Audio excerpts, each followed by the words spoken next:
रामकृष्ण हरे. तर आज आपण तुकाराम महाराजांच्या गाथेतील 131 क्रमांकाचा अभंग बघणार आहोत. तो अभंग कोणता आहे? इहलोकीचा हा देह.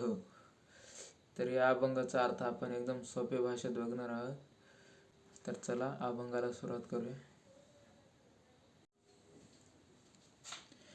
इहलोकीचा हा देह देव इच्छिता ती पाहे. धन्य आम्ही जन्म आलो दास विठोबाचे झालो. आयुष्याच्या साधने सच्चिदानंद पदवी घेणे.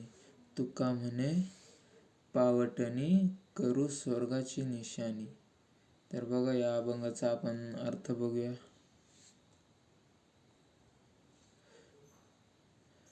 विठ्ठल भक्त असलेल्या स्वतःबद्दल व इतरांबद्दल बोलताना तुकाराम महाराज म्हणतात, पहा या मृत्यूलोकातील नरदेहाची इच्छा देवसुद्धा करतात. आम्ही मोठे धन्य आहोत, कारण मृत्यूलोकात मनुष्य जन्माला आलो आहोत आणि विठ्ठलाचे सेवक झालो आहोत. या मनुष्य जन्मातील आयुष्यातच सच्चिदानंद रूप ब्रह्मपदाची प्राप्ती मनुष्याला करून घेता येते.